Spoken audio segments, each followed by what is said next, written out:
Sir, ನಾ ಈಗ unique sports Karnataka ಬಂದೀನಿ. ನಮ್ಮ Altaf sir, owner of unique ಬ್ಯಾಟ್ಸ್ದು. ಬಟ್ ಇದು ನ್ಯೂ ಬ್ಯಾಟ್ಸ್ಗಳು ಬಂದವ ಕಸ್ಬೂರಿಂದ. ಬಟ್ ಒಳ್ಳೆ ಬ್ಯಾಲೆನ್ಸ್ ಇದಾವ ಮತ್ತು ನನಗೆ ಅನಿಸ್ತದೆ ಇದ್ರದ್ದು ಗ್ರೇನ್ಸು ಸರಿಯಾಗಿ ಬರ್ತಾವೆ. ಬಾಲ್ ಚಲೋ ಆತ ಅನಿಸ್ತದೆ. ಯಾಕಂದ್ರೆ ಈ ಬ್ಯಾಟ್ನ ನೋಡಿದ್ರೆ ನೀವು ಫೀಲಿಂಗ್ ಬೇರೆ ಏನಲ್ಲ ಹೇಳಿದ್ ನೋಡ್ರಿ. ಬಟ್ ಆಲ್ರೆಡಿ ನಾ ಈಗ ಬ್ಯಾಟ್ಗಳು ಇಷ್ಟು ತೋರಿಸಿ ಬ್ಯಾಟ್ ತೋರಿಸೋದು ಆಲ್ರೆಡಿ ನಾ ಇಷ್ಟು ಪರ್ಚೇಸ್ ಮಾಡೀನಿ.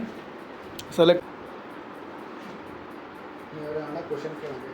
ಎಲ್ಲ ಸೆಲೆಕ್ಟೆಡ್ ಬ್ಯಾಟ್ ಅವ ಮತ್ತು ಇದ್ರದ್ದು ಎಲ್ಲ ಬ್ಯಾಲೆನ್ಸಿಂಗ್ ಕರೆಕ್ಟ್ ಅವ. ಯಾವುದು ಹಿಂಗೆ ಬ್ಯಾಟ್ ಕ್ರಾಸ್ ಇಲ್ಲ, ಏನಿಲ್ಲ, ಬ್ಯಾಲ್ ಸ್ಟ್ರೇಟ್ ಅದ. ಮತ್ತು ನಿಮ್ಗೆ ನೀವು ಕೈಯಾಗಿ ಹಿಡಿದು ಆಡಿದ್ರು ಫಸ್ಟ್ ಕ್ಲಾಸ್ ಅವ ಬ್ಯಾಟ್. ಒಂದ್ಸಲ ಬಂದು ದತ್ತ ಸ್ಪೋರ್ಟ್ಸ್ ವಿಸಿಟ್ ಮಾಡಿ ಬ್ಯಾಟ್ ಸಿಗ್ತಾವೆ.